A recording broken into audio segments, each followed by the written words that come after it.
ভিডিওটা আপনারা যারা দেখবেন প্লিজ দেখার পর একটু শেয়ার করে দেবেন। আজকে এমন একটি কাহিনী নিয়ে এসেছি এবং এমন একটি ভিডিও আপনাদেরকে দেখাবো যে ভিডিওটি দেখার পর আপনারা একটু সতর্ক হবেন। আপনারা কার সাথে সম্পর্ক করতেছেন, তার কয়টা বাচ্চা আছে, কয়টা বাচ্চা নাই এবং তার আগে স্বামী ছিল কি না, এগুলো আগে জেনে বুঝে নেবেন ভাই। জেনে বুঝে নিয়ে তারপরে একজন মানুষ আরেকজন মানুষের সাথে সম্পর্কতে যাবেন এবং সম্পর্ক করবেন। আপনারা ভুলভাল না জেনে আপনারা যদি সম্পর্ক করেন তাহলে কিন্তু ভাই বিপদে পড়বেন আপনারা। প্লিজ আপনারা যারা ভিডিওটা দেখছেন, ভিডিওটা দেখার পাশাপাশি অবশ্যই ভিডিওটা শেয়ার করে দিতে ভুলবেন না। আপনি যদি এই ভিডিওটা শেয়ার করে দেন তাহলে অন্য আরেকজন দেখতে পারবে। তো যাই হোক, আসুন আজকের এই মূল ভিডিওর যে টপিকটা আছে সেটাই আপনাদের সাথে তুলে ধরার চেষ্টা করব। আমার স্ক্রিনের পাশে একজন ছেলে এবং আরেকজন মেয়েকে আপনারা দেখতেছেন। একজনের নাম হচ্ছে আলামিন এবং মেয়েটির নাম হচ্ছে আকলিমা। তারা দুজনের সাথে তারা যে দুজন একে অপরকে ভালোবাসে এবং তাদের পরিচয় হয় ফেসবুকের মাধ্যমে এবং তারা এক পর্যায়ে এত গভীরভাবে তারা ভালোবাসা শুরু করার পরেই আলামিনের বাবা মা আলামিনকে তাকে সৌদি পাঠাইছে। অনেক টাকা পয়সা খরচ করে তাকে যখন সৌদি পাঠাইলো এবং সৌদি যাওয়ার পরে আলামিন সেখানে দীর্ঘ 8 মাস সেখানে কাজবাজ করে এবং করার পর তার প্রেমিকাকে বলে যে আমার আর এখানে ভালো লাগতেছে না, আমি দেশে আসতে চাই, এখানকার কাজবাজ আমার কিন্তু মোটেও ভালো লাগতেছে না। তখন আকলিমা বলে ঠিক আছে, তোমার যখন ওখানে কাজকর্ম কোনো কিছুই ভালো লাগতেছে না তখন তুমি দেশে আসো। এবং দেশে আসার পরে আকলিমার সাথে আলামিনের যোগাযোগ হয় এবং যোগাযোগ হওয়ার পরে তারা 3বার শারীরিক সম্পর্কতে যায়। এখন যাওয়ার পরে আকলিমা যখন আলামিনকে বলে যে তোমাকে আমি বিয়ে করতে চাই, তুমি আমাকে বিয়ে করো, তখন কিন্তু আলামিন আকলিমাকে বিয়ে করতে চাচ্ছে না এবং আকলিমা আলামিনের বাড়িতে গিয়ে অনশন করতেছে যে আলামিন যতক্ষণ তাদের বাড়িতে না আসবে ততক্ষণ আকলিমা ওখানেই বসে থাকবে। এবং সাংবাদিক ভাইয়েরা যারাই ওখানে উপস্থিত ছিলেন তারাই আকলিমাকে জিজ্ঞেস করেছে আলামিন যদি আর কখনো এখানে না আসে তাহলে আপনি কি করবেন।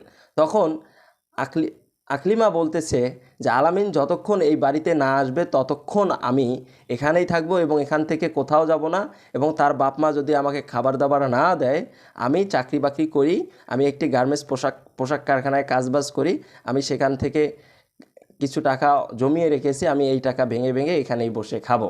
কিন্তু আলামিন কিন্তু বর্তমান বাড়িতে নাই, সে বর্তমান পালিয়ে বেড়াচ্ছে, সে কোথায় আছে কেউ জানে না। এবং আকলিমা যে আলামিনকে বারবার ফোন দিচ্ছে, আলামিন কিন্তু ফোন ধরতেছে না এবং আলামিনের ফোনটাও বন্ধ। আর ফোন যদি বন্ধ থাকে তাহলে ফোনে আর ফোন ঢুকবে না।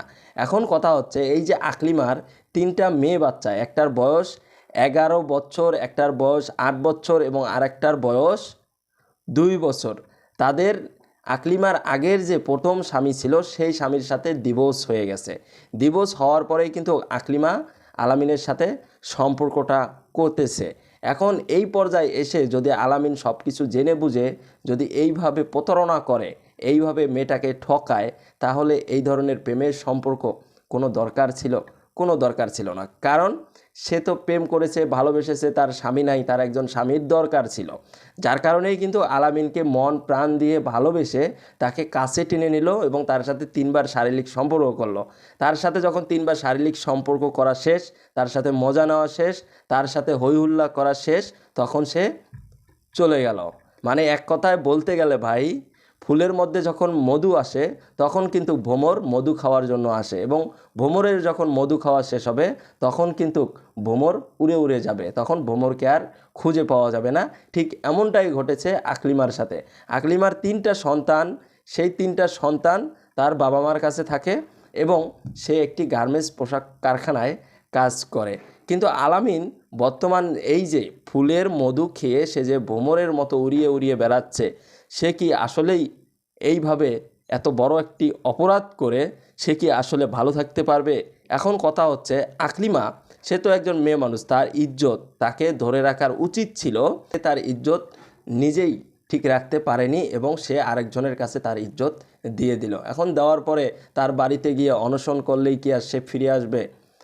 তার নামে মামলা দিয়ে দেন, তার নামে থানায় অভিযোগ করেন, তাহলেই তো সব কিছু আমি মনে করি বেটার। কারণ এইভাবে আরেকজনের বাড়িতে গিয়ে অনশন করা এগুলো কিন্তু ঠিক না। আর এখনকার যুগে, বর্তমান যুগে আমরা যেটা দেখতেছি, মানে এত পরিমাণ পরকীয়া বেড়ে গেছে। আর মেয়েরা কি করতেছে, মেয়েরা গিয়ে ছেলেদের বাড়িতে অনশন করতেছে, কিন্তু ছেলেদেরকে আর পাওয়া যাচ্ছে না। এরকম অহরহর ঘটনা আমরা এখন সোশ্যাল মিডিয়ায় এগুলো দেখতেছি, শুধুমাত্র তাদের অপরাধের কারণে। সে যদি তাকে তার ফুলের মধু খেতে না দিত, তাহলে কিন্তু কখনো আলামিন খেতে পারতো না।